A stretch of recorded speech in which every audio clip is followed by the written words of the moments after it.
You have money in the bank right now.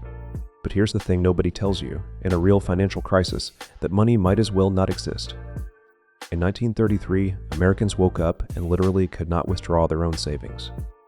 In Argentina in 2001, the government just froze everyone. accounts overnight. In Weimar Germany, people were burning cash to heat their homes because it was cheaper than firewood. So the real question isn't how much money you have, it's whether your life can actually survive when the system stops working. Financial history is full of one brutal lesson that keeps repeating itself. And it's not about picking the right stocks or predicting the next crash. It's about something way more basic. How fragile is your actual life right now?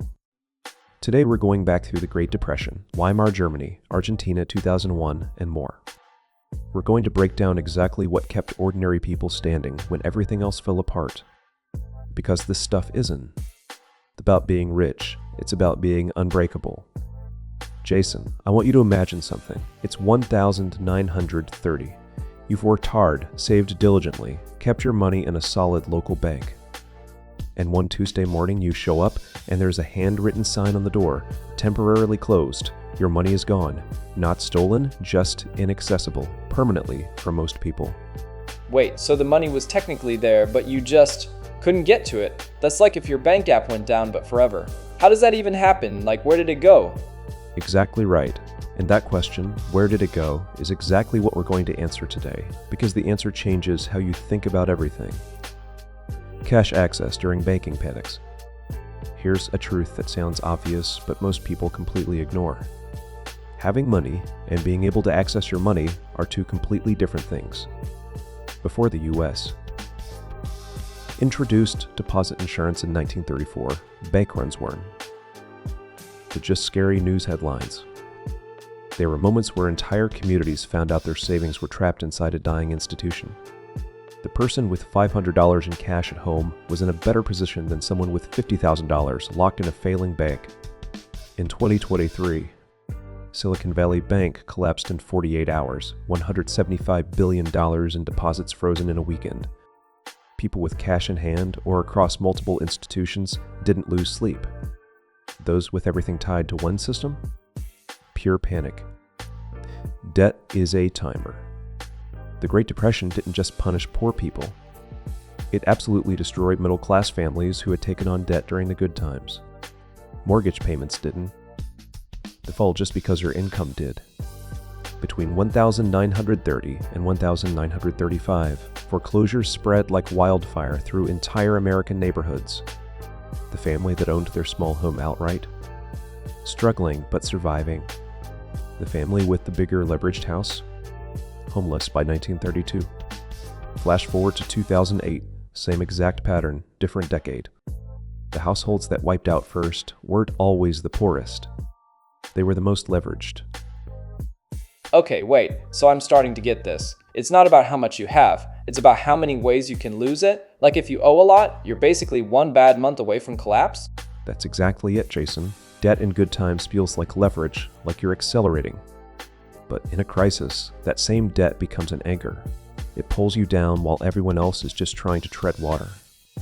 The 2008 crash made this painfully clear. Households with zero debt or low debt weathered it. The highly leveraged ones were gone in months. So the boring people who didn't take out crazy loans actually won? That's wild.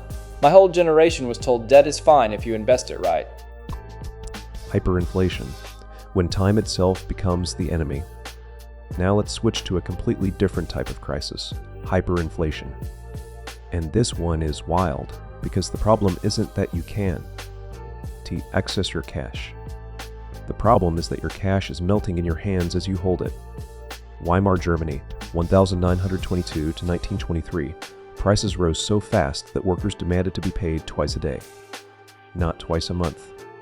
Twice a day. Because by lunchtime, the morning, wages had already lost a chunk of their value. By November 1923, $1 US was worth 4.2 trillion German marks. People who held savings in cash watched years of work evaporate in weeks. Meanwhile, farmers who grew food, tradespeople who built things, and anyone with goods to trade, they actually had something real. Turkey in 2021 to 2022 is a modern version of the same story. The lira lost over 40% of its value in a single year. Families who had even a small amount of savings in dollars, gold, or property took a hit, but survived.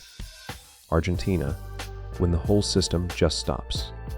Argentina, 2001, is maybe the most modern and relatable example of all. There was no war, no plague. The economy just broke.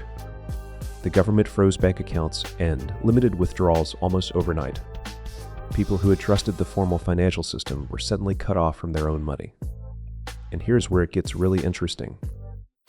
Communities started building their own mini economies. Barter clubs exploded across Argentina.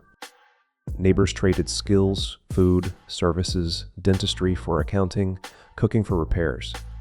When the official system froze, the trust network didn't. It just moved from banks to backyards. The people who had strong local relationships, neighbors who knew them, local shops that trusted them, had a form of liquidity the banks couldn't touch. That's not nostalgia. That's infrastructure. Okay, so the Argentina thing is kind of blowing my mind. People literally just made their own system. Like, that's actually kind of impressive, but also terrifying. It is both, Jason. And to prove something really important, in a crisis, resilience comes from your relationships and your adaptability, just as much as it comes from your savings. The people who survived best weren't the smartest investors. They were the least fragile. Low debt, multiple income options, trusted networks, and things with real immediate value. So basically, stop assuming the system will always work. Build a life that doesn't need it to be perfect. Got it. That's kind of a different way to think about money than I was taught. The historical pattern. So here's the thing. Every crisis in history looks totally unique while it's happening. Banking panic, inflation surge, sovereign default, currency collapse, they all feel different. But the people who came out the other side, they were protected by the same 5 things every single time. First, they could actually get to their money, multiple access points, not one fragile system. They owed less than their neighbors. Leverage was a weapon pointed at them in a crisis. Third, they owned things with immediate real value: land, inventory, skills, goods people needed right now. Fourth, their income was tied to necessity, not boom conditions: food, repair, transport, essential services. Fifth, they had people who trusted them when institutions didn't. Local networks, community ties. Portfolio is not the same thing as resilience. You don't need to predict the next crash to prepare for it.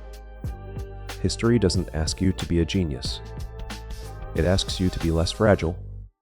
Cut the leverage, diversify your access, build real skills and real relationships. The most dangerous thing you own right now might not be a bad stock. It might be a bad assumption. If this changed how you think about money, hit subscribe, because history always has the answers. And check out our next video on how central banks have quietly been rewriting the rules of money for decades.